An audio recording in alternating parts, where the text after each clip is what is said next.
ಆತ್ಮೀಯ H16 news ಅರ್ಥಾತ್ ಹೇ ಸೀತಾರಾಮ್ ನ್ಯೂಸದ ವೀಕ್ಷಕರೇ, ನಾನು ನಿಮ್ಮವ ಎಂ ಆಯುಧ ಮಲ್ಲಪ್ಪ ಜೊತೆವರು. ತಾವು ಈಗ ಸುದ್ದಿಗಳ ಲೋಕಕ್ಕೆ ಎಂಟ್ರಿ ಹೊಡಿತಾ ಇದ್ದೀರಿ. ಈ ಸುದ್ದಿಗಳನ್ನು ಪ್ರತಿಯೊಂದು ನೋಡೋ ಜೊತೆಗೆ ನಿಮ್ಮ ಅಭಿಪ್ರಾಯಗಳನ್ನು ಹಂಚ್ತಾ ಇರಿ. ಯಾಕಂದರೆ ಈ ಸುದ್ದಿಗಳು ನಿಮಗಾಗಿ, ನಿಮ್ಮ ಬದುಕಿಗಾಗಿ, ನಿಮ್ಮ ವೈಚಾರಿಕೆಗಾಗಿ, ನಿಮ್ಮ ತಿಳುವಳಿಕೆಗಾಗಿಯೂ ನಿಮಗೂ ಗೊತ್ತು. ಜೊತೆಗೆ ನಮಗೂ ನಿಮ್ಮೊಂದಿಗೆ ಇದೊಂದು ಮಾತಾಡುವಂಥ ಜೊತೆಗೆ ಸುದ್ದಿಗಳನ್ನು ಬಿಡುವಂಥ ಕೆಲಸ.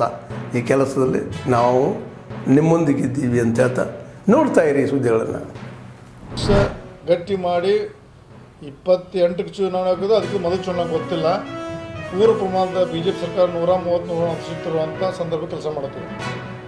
ಅಶೋಕ್ ಅವರು ಹೇಳ್ತಾ ಇದ್ದಾರೆ, ಈ ಹಿಂದೆ ಕೂಡ ಬೆಳಗಾವಿಯಿಂದಲೇ ಸರ್ಕಾರ ಬಿದ್ದಿತ್ತು, ಈಗ ಮತ್ತೆ ಬೆಳಗಾವಿಯಿಂದಲೇ ಸರ್ಕಾರ ಬಿದ್ದಿತ್ತು. ಅದು ಕ್ಲೈಮ್ಯಾಕ್ಸ್ ಬಂದದ್ದು ನಿಜ, ರಾಜ್ಯದ ಹೇಳಿದೆವು ಅಲ್ಲ ಬಂದೈತೆ. ಯಾಕೆ ನಿನ್ನೆ ಸ್ಟಾರ್ಟ್ ಆಗಿದೆ. ಈ ಸಂದರ್ಭದಲ್ಲಿ ನಿನ್ನೆ CM ಅವರು ಭೇಟಿಯಾದ, ಸನ್ಮಾನ್ಯ MB ಪಾಟೀಲ್ ಅವರು ಭೇಟಿಯಾಗಿದ್ದಾರೆ, ಸತೀಶ್ ಜಾರಕಿಹೊಳಿ ಭೇಟಿಯಾಗಿದ್ದಾರೆ, ಅನೇಕ ನಾಯಕರು ಹೇಳಿದ್ದಾರೆ. ಹಿಂಗಾದ್ರೆ ಮತ್ತೆ ಬೆಳಗಾವಿ ಸ್ಟಾರ್ಟ್ ಆಗಿದೆ ನೋಡಿ ಹೇಳಿದ್ದಾರೆ. ಅವಾಗ ಸಿದ್ದರಾಮಯ್ಯ ಅವರು ಹೇಳಲಿಲ್ಲ. ಅವಾಗೂ ಸಿದ್ದರಾಮಯ್ಯ ನಮ್ಮ ನಾಯಕರದ್ದು ಎಲ್ಲ ಸರ್ಕಾರ ಬಿತ್ತು. ಈಗ ಅವರು ಹೇಳೋದಕ್ಕೆ ಮುಂದಿನ ಅವರ ಅನಾಹುತಕ್ಕೆ ಅವರೇ ಕಾರಣ, ಸಿದ್ದರಾಮಯ್ಯ ಕಾರಣಕಾರ. ಅದು ಯಾರು ಮಾಡಿದತ್ತು ನಾನು ಆಫೀಸರ್ಗಳ ಬಗ್ಗೆ ಹೇಳ್ತೀನಿ. ನಾನು ಅದರಲ್ಲಿ ತೊಗೊಂಡು ಈಗಿನ 4 ಗಂಟೆ ಇದು ತಟ್ಟುವಂಥ ಜನ ಅದರ ದುಡ್ಡು ತೊಗೊಂಡು ಎಲ್ಲ ತಿಂದು ಗೋಲ್ಮ ಮಾಡಿದ್ದಾರೆ ಭಾಳಷ್ಟು. ಅದನ್ನು ಬೇಕಾದ್ರೆ ನಾನು ಆಮೇಲೆ ಮುಂದಿನ ಹೇಳ್ತೀನಿ ಯಾರಿಗದು.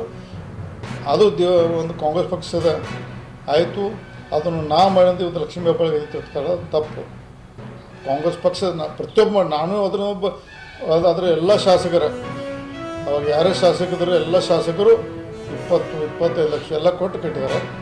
ಲಕ್ಷ್ಮೀ ಹೆಬ್ಬಾಳ್ಕರ್ ಎಷ್ಟು ಕೊಟ್ಟರೆ ಗೊತ್ತಿಲ್ಲ, ಅವ್ರಿಗೆ ಏನು ಹತ್ರ ಗೊತ್ತಿಲ್ಲ. ಅದನ್ನು ಇವತ್ತು ಅದನ್ನು ಆ ಕಟ್ಟಡ ನಿರ್ಮಾಣ ಆಗಿದ್ದಕ್ಕೆ ಇವತ್ತು ಸುಳ್ಳು ಪ್ರಚಾರ ಮಾಡಿ DK ಶಿವಕುಮಾರ್ ಅವರು ರಾಜ್ಯ ಜನತೆಗೆ, ಕಾಂಗ್ರೆಸ್ ಪಕ್ಷಕ್ಕೆ ಮತ್ತು ರಾಜ್ಯ ಸುಳ್ಳು ಹೇಳ್ತಾರೆ. ಅದನ್ನು ನಾವು ಇವತ್ತು ಖಂಡನೆ ಮಾಡ್ತಾ ಅಂತ ಈ ಸಂದರ್ಭ ಇಚ್ಛೆಪಡ್ತೇನೆ. ಕೇರಿ ತಾಲೂಕಿನ ಹಳ್ಳದಕೇರಿಯವರು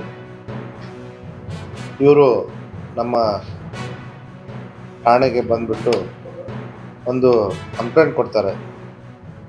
ಏನಂದರೆ, ಕಳೆದ ವರ್ಷ ಏಪ್ರಿಲ್ ತಿಂಗಳಲ್ಲಿ ನನ್ನ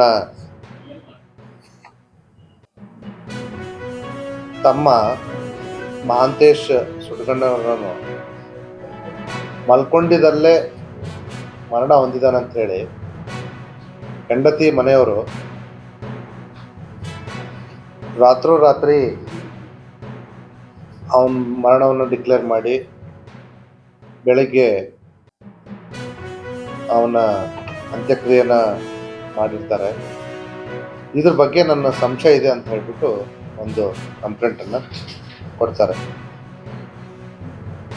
ಸೊ ಮರಣದ ಬಗ್ಗೆ ಸಂಶಯ ಇದೆ ಅಂತ ಅಂದಾಗ, ಇದು ಕಳೆದ ವರ್ಷ ಏಪ್ರಿಲಲ್ಲಿ ಆಗಿರೋದ್ರಿಂದ ಹಿಂದೆ ಭಾರತೀಯ ದಂಡ ಸಂಹಿತೆ ಮತ್ತು ಭಾರತೀಯ ದಂಡ ಪ್ರಕ್ರಿಯಾ ಸಂಹಿತೆ ಇದಕ್ಕೆ ಅಪ್ಲೈ ಆಗ್ತಾ ಇರೋದ್ರಿಂದ ಭಾರತೀಯ ದಂಡ ಪ್ರಕ್ರಿಯಾ ಸಂಹಿತೆ 173C ಪ್ರಕಾರ ಒಂದು ಕಂಪ್ಲೇಂಟನ್ನು ರಿಜಿಸ್ಟರ್ ಮಾಡ್ಕೋತೀವಿ, ಸಂಶಯಾಸ್ಪದ ಸಾವು ಅನ್ನೋದು.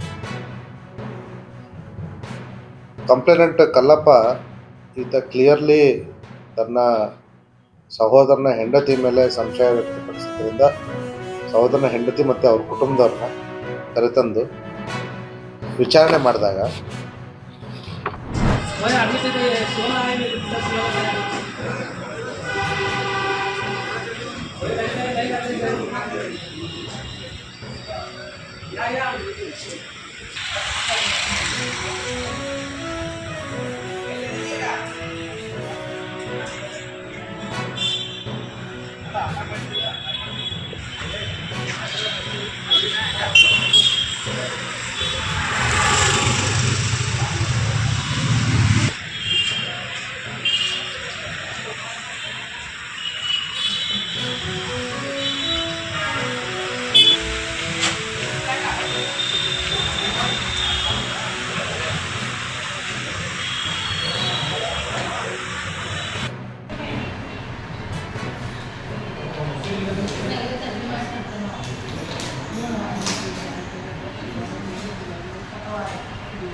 ಏನು ಮಾಡ್ತಾ ಇದ್ದೀರಾ?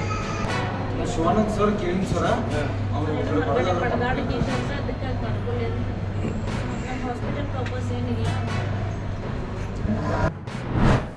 ಆದ್ಮೇಲೆ ಎಲ್ಲ ಸುದ್ದಿಗಳನ್ನು ನೋಡಿದ್ರಲ್ಲ, ಏನು ಅನಿಸ್ತು ನಿಮಗೆ?